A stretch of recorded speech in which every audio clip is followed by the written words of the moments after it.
Okay.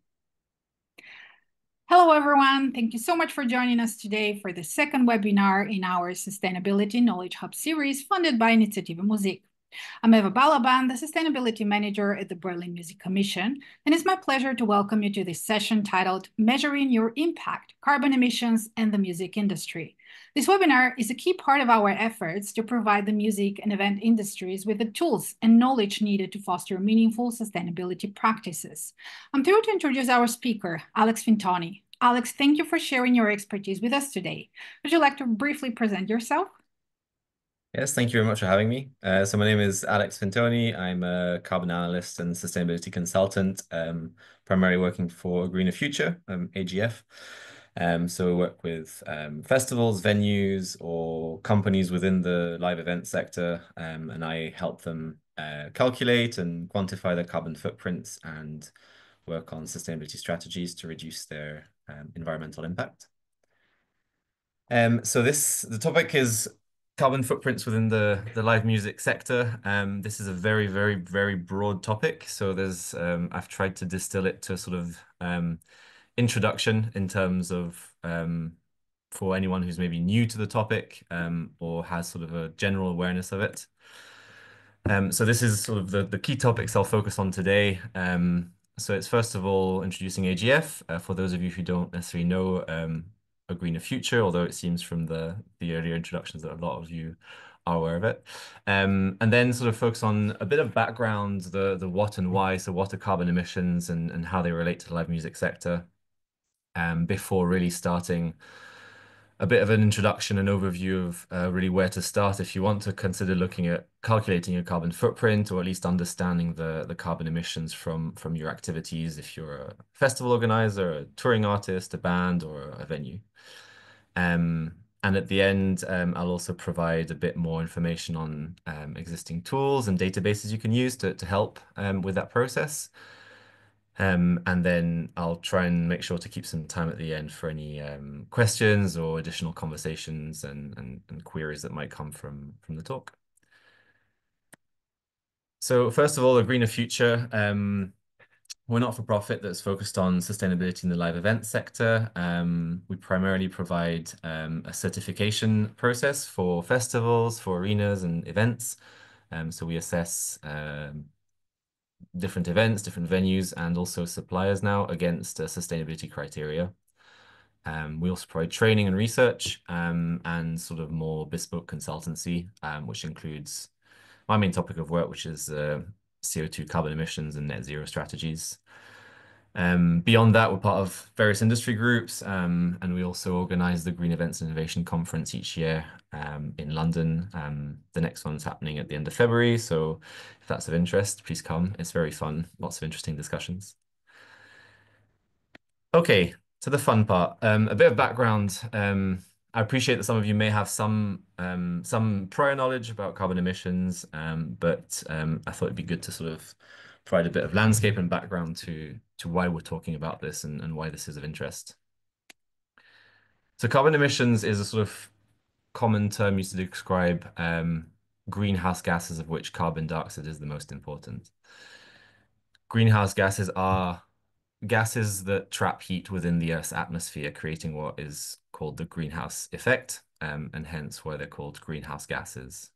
So it's a natural process where heat from the sun is reflected into the atmosphere and also absorbed and then reflected out from the Earth at night. There are various greenhouse gases. There's natural ones such as carbon dioxide, water vapor, or methane. They're created naturally and balanced naturally through processes alongside in nature, such as the carbon cycle, the methane cycle, where emissions are sort of emitted and then reabsorbed naturally through normal cycles. But then there's also human-made greenhouse gases, such as perfluorocarbons, which kind of emerge from industrial processes, or hydrofluorocarbons, HFCs, which are often used in refrigeration and cooling equipment. So these are synthetic human-made greenhouse gases that create the same effect but are not natural. This is important because human activities are upsetting the natural balance of regulating greenhouse gases in two ways. So on one hand, we're releasing much more carbon dioxide and greenhouse gas in nature than nature is able to naturally balance, primarily through the burning of fossil fuels, through transport, production, industry, for the last 200 years or so. But we're also reducing nature's ability to balance carbon dioxide and greenhouse gases through land use change, deforestation, pollution. We're limiting nature's ability to handle these natural processes and cycles. As a result, we are seeing global warming, so an increase in the average global temperature.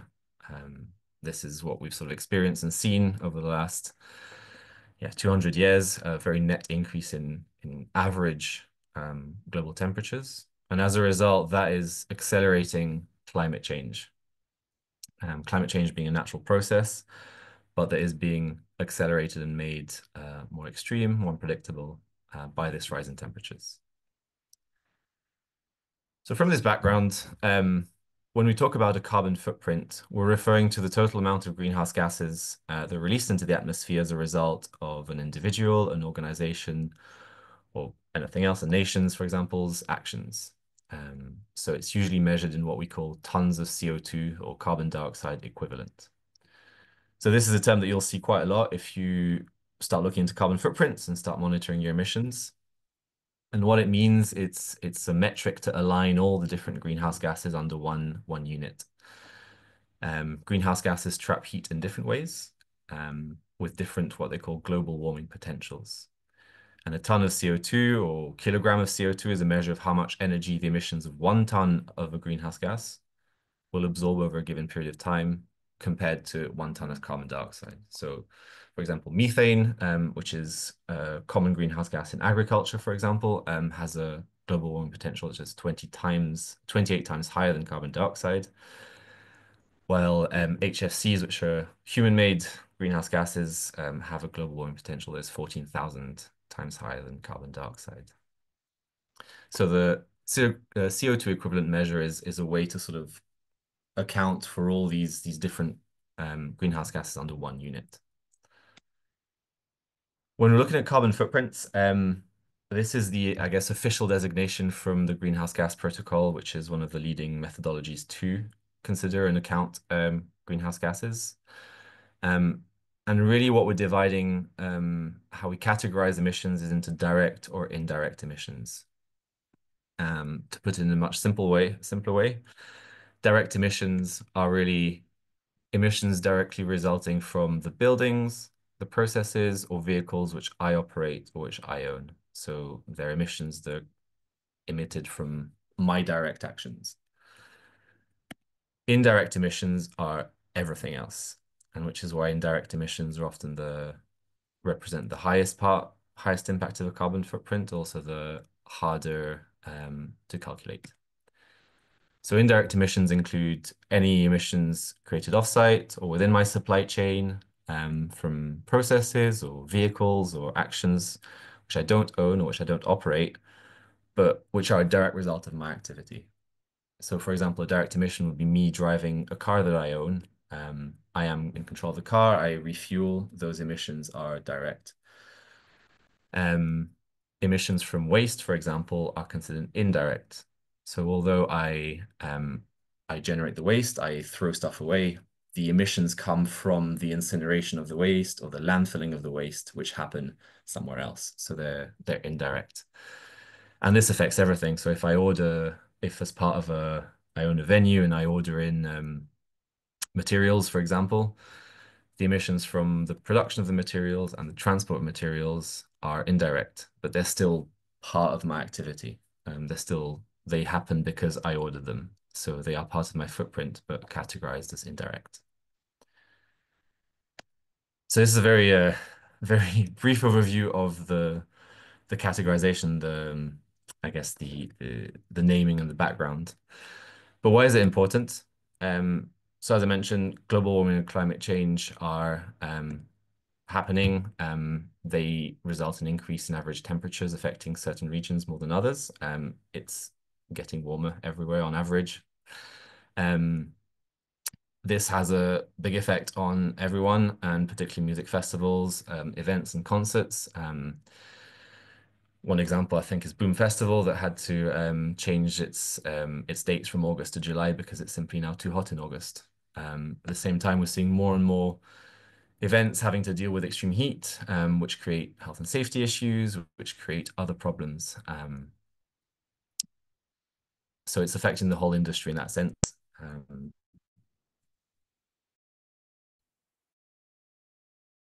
in addition, you get more extreme and unpredictable towns that had problems because of either storms or flooding. I know Pagoda Festival, for example, had to cancel at the last minute due to extreme weather. And there's multiple and multiple examples this year of cancellations due to weather issues. And that is one of the most, I guess, visible ways in which climate change is affecting us and affecting the industry.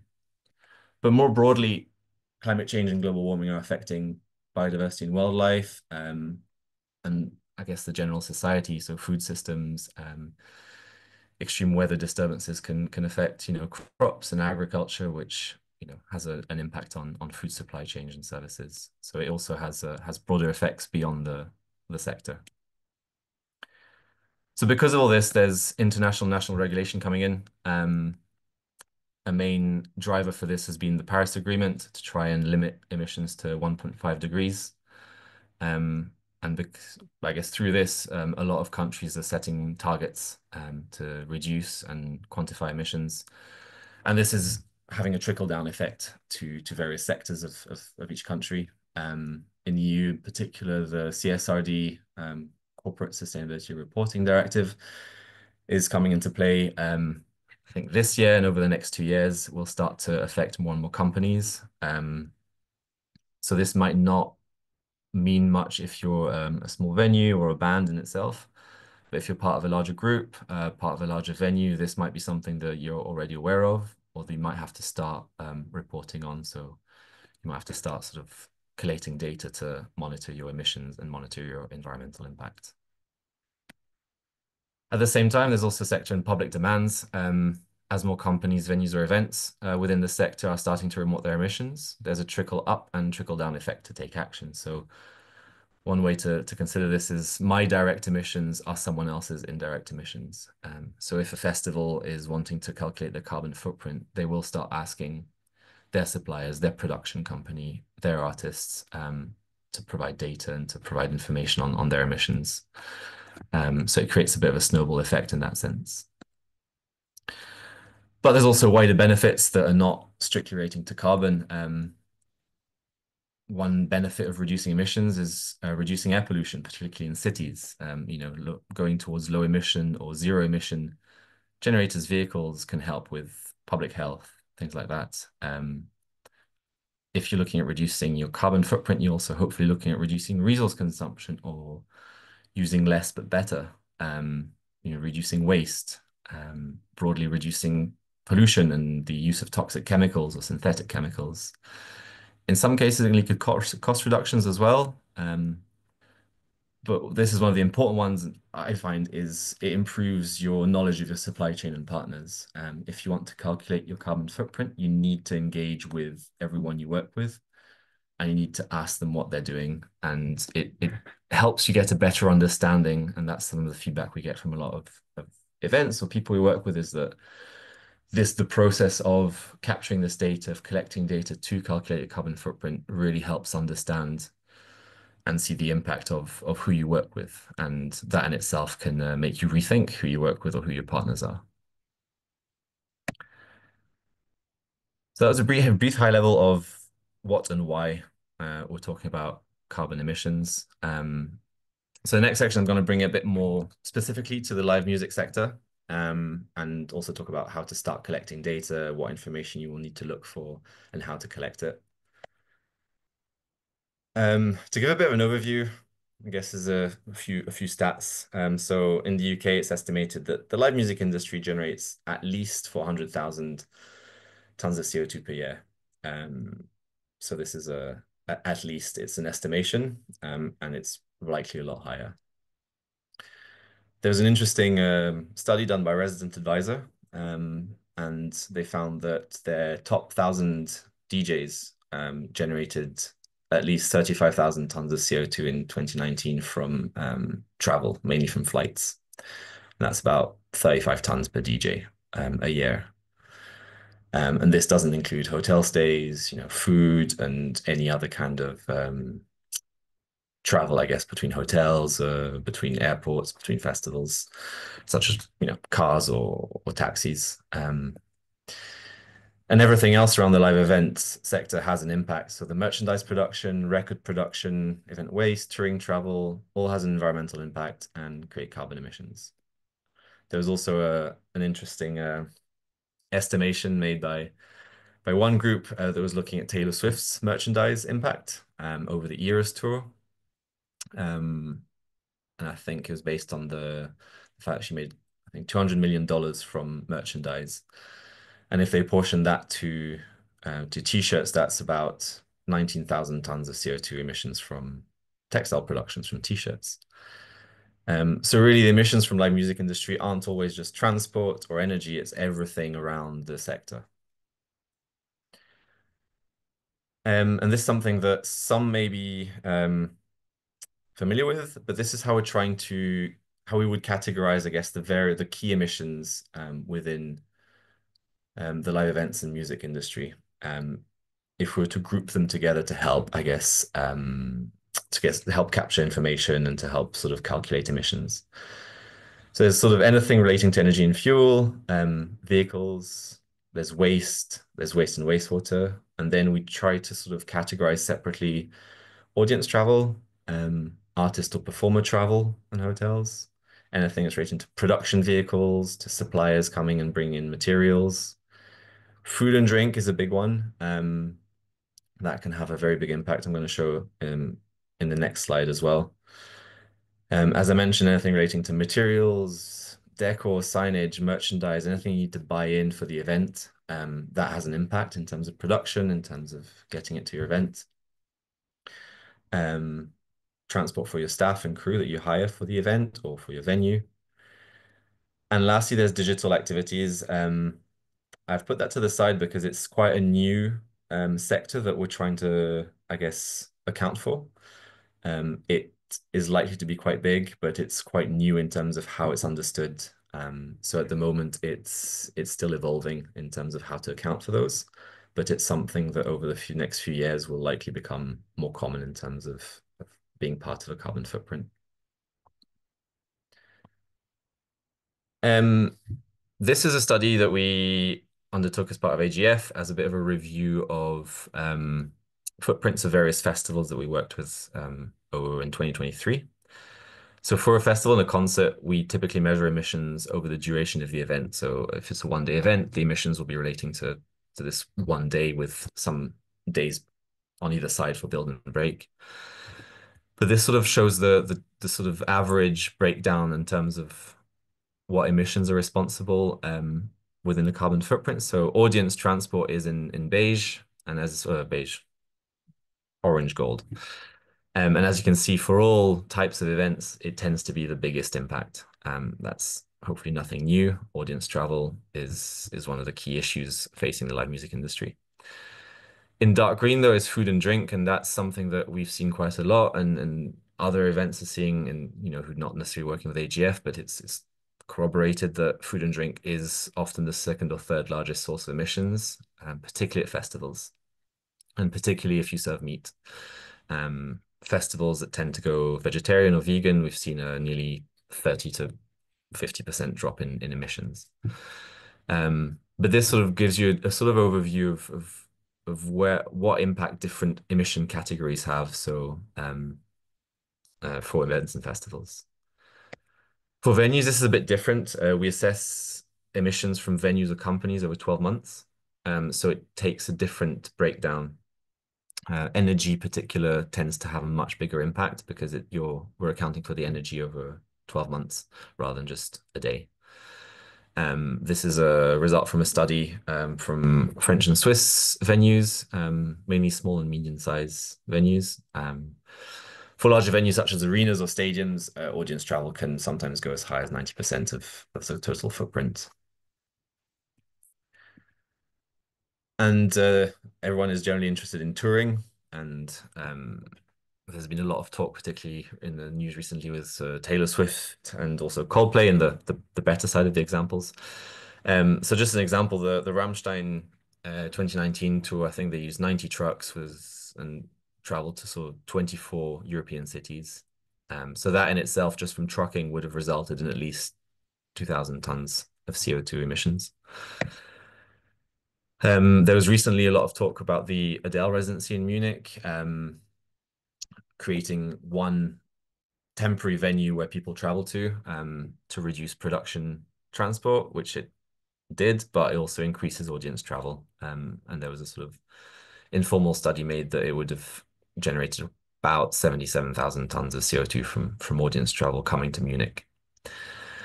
But just to give you a bit of a example in terms of impact per type of transport, per method of travel. If you're a 10-person band flying from one city to another over 500 kilometers, you'd generate about 1 ton of CO2. If that same 10-person band drove in a tour bus between those same two cities, it would be about 300 kilograms of CO2 emissions.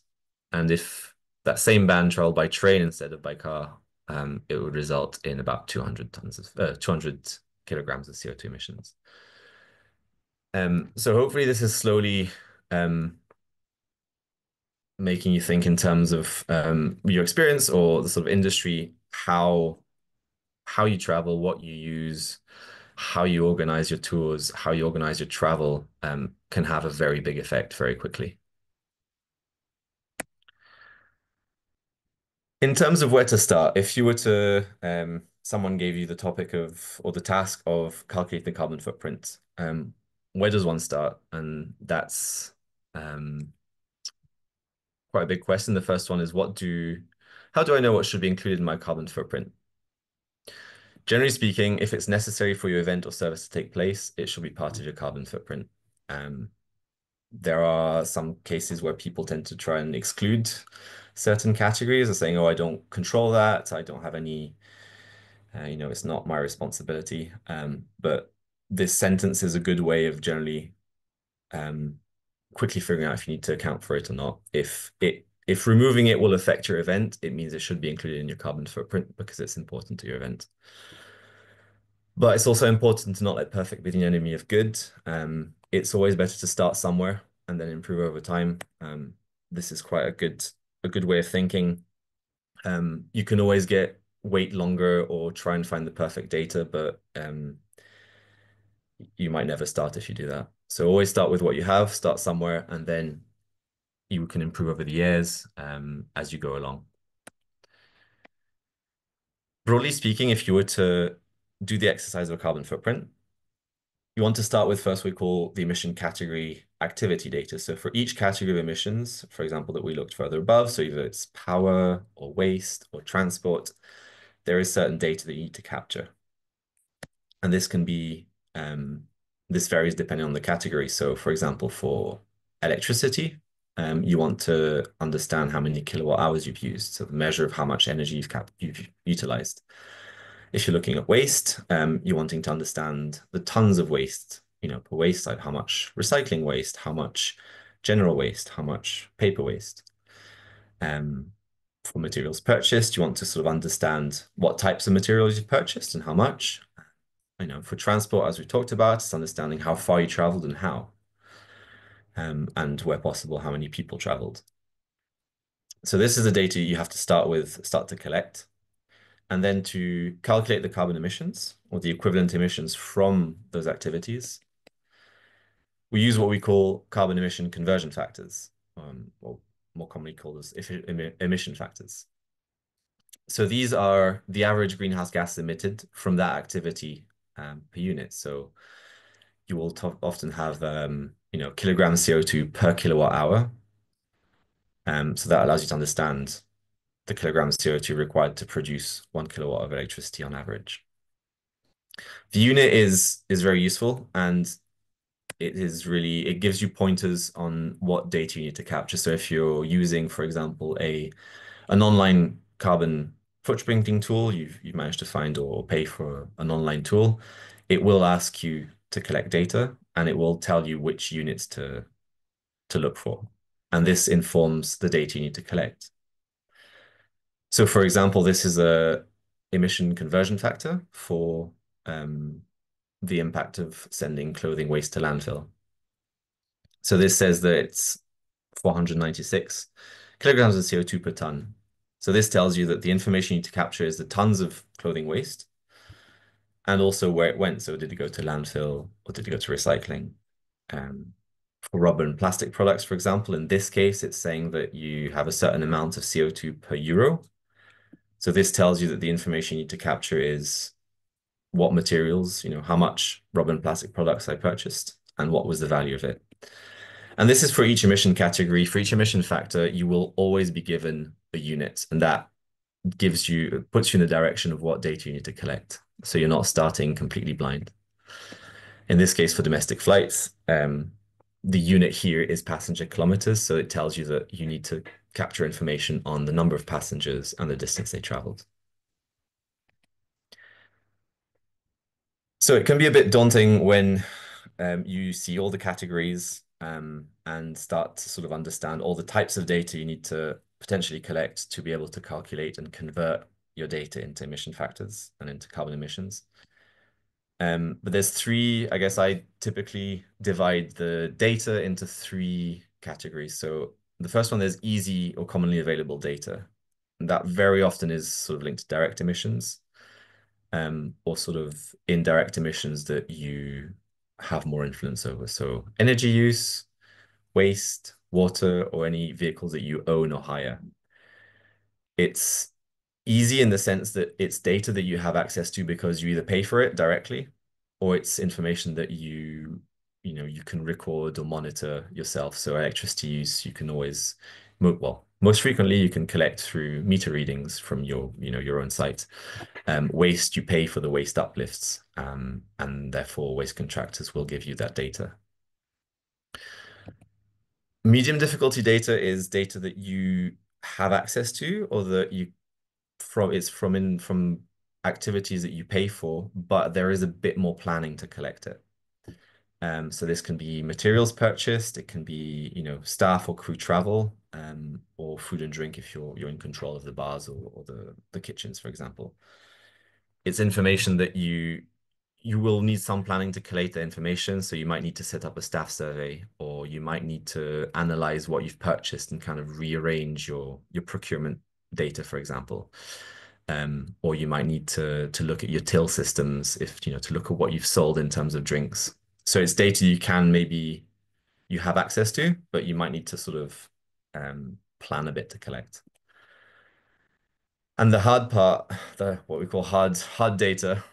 So this is data you don't have access to directly, and you need to collaborate or engage with third parties to be able to access. And this is often the hardest to collect, but also tends to be where there's the most impact. So this can be any kind of supplier. So all your production contractors, trucking, any kind of band or performer travel, for example, or if you use third-party providers for bars or catering, you will need to ask them for that information. And that's why it can be quite hard because you need to work with them to capture it. And there are ways to kind of get around this and to communicate what you need and to use existing systems to make it easier. And I'll touch upon those in the next few sections. But this is, I guess, the three ways of dividing data. It's data you have easy access to, data you have access to, but you need a bit of time to work through, and then data you need to work with others to collect. And I'm going to highlight transport briefly here. There's a lot we could talk about. We could talk about materials. We could talk about waste, but transport is often of interest to most people. It affects everyone from staff transport to artists, band travel to production. If you're a label and you need to distribute products, vinyl records, you will have to consider transport as well. So to calculate the carbon footprint of travel and transport, you really need three types of data. You need to know how people are traveling or how materials are being transported. So is it by car? Is it by public transport? Is it by truck? You need to know how many people are traveling. So Is it 10 people traveling by public transport or 10 people traveling in one car? Or for example, for freight, it's how many materials are being transported. So is it 5 tons of material transported, or is it one pallet? And then you need to know how far the people are traveling or how far the materials are transported. So for any kind of carbon footprint, this is really the three categories of information you need to capture. This will allow you to calculate carbon emissions, but also those three categories kind of give you insight into how to help reduce emissions, if you were to look at this. So data on how people are traveling or how materials are transported, it gives you hints that to reduce that, you want to look at how you travel. Can you use public transport instead of a car? Can you use ground transport instead of flying? Can you share transport with others if you're freighting materials? Can you pool together or make the trucking more efficient? When we're talking about the quantities being transported or the number of people, then you're wanting to rethink how much you need for your event or how much you're ordering. You need to rethink the event or production size in some cases, bigger events have a bigger impact. Um, or you can even start rethinking about how much you use and can you use better? Can you use less for longer? Can you repair? Can you reuse rather than ordering new and having more materials transported? And then in terms of distance, it helps you think a bit more about, where you order things from. Can you look at local sourcing for, crew? Can you hire more local crew? Can you order materials from more local suppliers? Rethinking tour planning, distances between different cities. Are you making it as efficient as possible? Can you hire local rather than buying materials from further away? Um, so as with every category, every type of data, there are hints in terms of the data you capture gives you some pointers into what you can start thinking of if you want to reduce your impact. So that was a very targeted focus on transport. Again, there's a lot to talk about here, but this is often the one where there's the most questions. So I'm going to talk a bit about broader considerations and opportunities for reducing emissions and maybe things to think about in a more general sense. Ultimately, sustainability is collaborative. You're not expected to have access to all the data. As I mentioned, some you will not be able to access. You need to ask others for.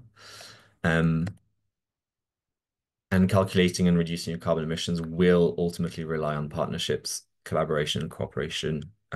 You're not expected to have all the solutions. You can't provide all the solutions yourself. You're going to have to work with others. So just a few examples. We Love Green Festival in Paris. They set up quite a simple system, but they got together with all their food traders who were supposed to come on site. So I think there's about 20 to 30 food traders. And part of the rule, I guess, to come on site was to organize the deliveries of food and materials. So they pooled all the orders together and they managed to reduce the trucking from, I think it was 10 to 12 trucks to just 4, just by making sure that everyone ordered together, ordered at the same time, and ordered from the same place.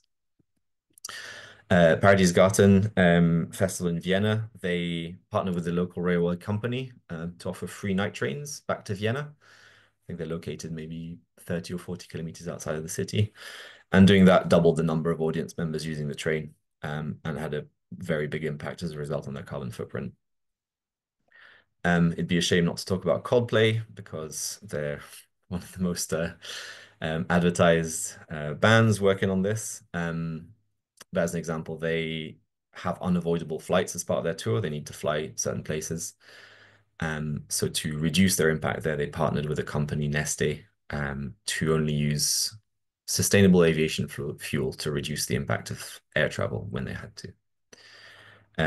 So this hopefully highlights that when you're looking at, reducing your impact, you will need help. You will need to partner. So it's trying to find people who can help, people who share the same vision as you, to sort of join you on that journey. This is a kind of visualization of where there's overlap and why there's incentives to collaborate. So for example, if you're band one, band A, your carbon footprint will involve the various gigs and the travel in between concerts.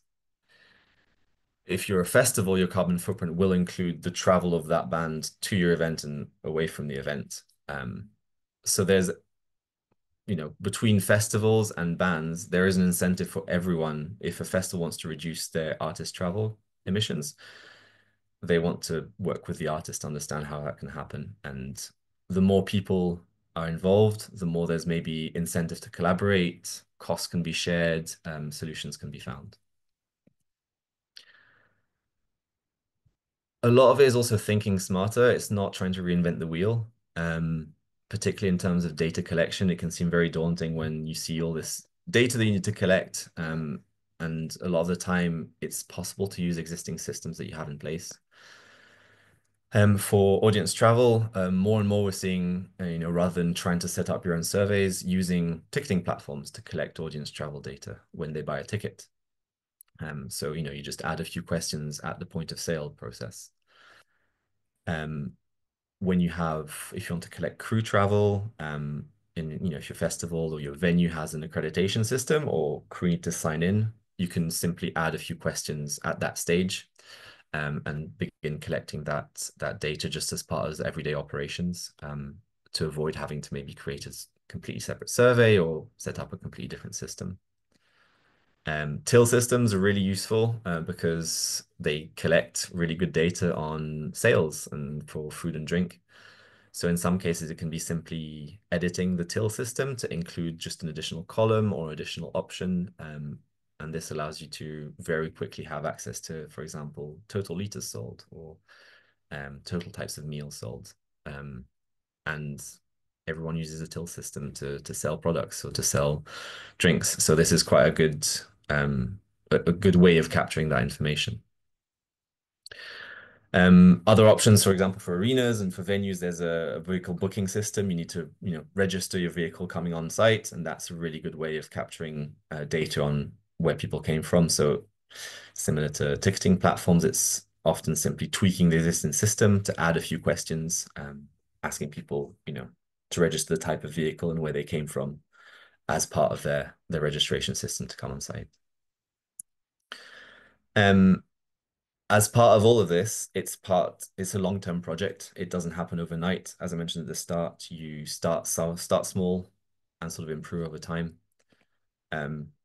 The pathway that Digital Festival in Amsterdam published is quite interesting in that sense. So their journey, in a sense, took about 8 years, and it's not finished. It's not something that happened overnight. One way to do this is to really talk as early as possible to any partners, suppliers, or staff about what you want to achieve and what you want to do. This helps them prepare and helps them sort of be aware of things that might be coming in the future. One way to also embed is to include what you need from others in contractual clauses, in agreements, in charters, in artist riders. So, for example, part of the contract for a supplier is that, one example we've seen is the last 25% of the payment will be provided once they provide the data you need from them. So that helps sort of build that relationship and also helps other people to prepare the data that you'll need. And ultimately, sustainability has to become part of your decision-making criteria. So rather than just thinking in terms of cost, you have to also start adding, is it sustainable? Is it better? And sort of balance those two options. It's also important to understand the specific context. One initiative that reduces the carbon emissions of one event may not apply everywhere. A good example of this is reusable cups. The emissions really at this cups come from replacing losses and breakages. So if you're an event which is enclosed, like a venue, and it's very easy to have a high rate of return, then it's a good option. If you're a large open festival where most people take the cups away and you have to replace 50% of your cups after each event, it's not a good option. In that case, you might want to go towards, compostable cups, which overall will have a lower footprint than trying to replace several thousand cups each time. In some cases, sustainable alternatives may not exist or may not result in low alternatives. So you might not have access to electric batteries, for example. and the only option is to get them delivered from a different country or the other side of the country. In that case, the delivery impact will, in a sense, cancel out the savings from having an electric battery. So you might want to go for the next best option. So you might consider a hybrid generator, which will help you reduce your fuel use, while you wait or try to identify suppliers that can provide the next best option. And just as a final reminder, carbon footprints remain estimations. They're based on averages, they're based on surveys, they're based on extrapolations. They're not perfect, but they're really useful tools to help identify hotspots, to focus on improvements, and really to better understand your operations, because you need to capture and collect data and understand your data, and that ultimately will help you improve over time.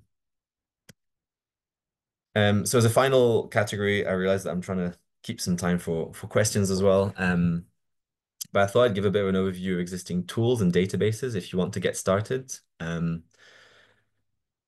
You can calculate your own emissions yourself, but sometimes it's easier to start with a tool that sort of gives you a bit more guidance.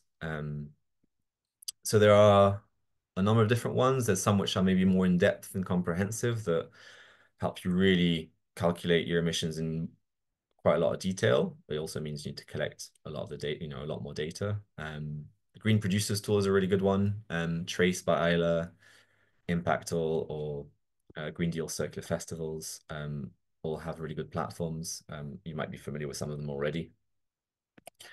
There are more simplified tools which provide either less activity, you can calculate less activities, or they're more general. You can't go into as much detail, but they're good places to start. But for all of these, they only convert your data into emission results. You still need to collect the activity data to start with. So that still has to be part of your process. One interesting calculator here, and I'm aware that people are from different sort of backgrounds and work in different sectors. The Impala carbon calculator is a new calculator that came out for more for labels and for companies and for production companies, less for events. So that could be quite an interesting one if you're a record label, for example. Then there's personalized support. So tools are tools, they're quite set and they offer limited flexibility. So in some cases, you might want personalized consultancy, and in that case, Greener Future can help. And there's other options as well, maybe more local. But they offer a bit more flexibility if you work with a consultancy, and it can also help sort of embed those skills in-house as well. And finally, if you want to find for yourself emission factors, if you're really wanting to sort of calculate the footprints yourself, you've collected all your fuel liters, kilowatt hours, you've issued all your surveys to audiences, and you want to do the calculations yourself, these are a list of where you can find conversion factors. So for Germany, and I apologize for my pronunciation, Okobodot is a platform that contains a really good list of emission factors. It's primarily construction, but it contains a lot for travel and transport, materials, energy. It might not have everything, and in which case there's a list of others here where you can find that information. Climatic is good. It's a free explorer tool for carbon footprints from across the world, from different countries. Base Empreinte is the French factor. So if you're more based around Belgium or Switzerland, that tends to be used more frequently. The CO2 Emissiefactoren is more for the Netherlands, and then Department for Energy Security and Net Zero, their conversion factors are used across the UK and sometimes in other countries as well. There's a good list there.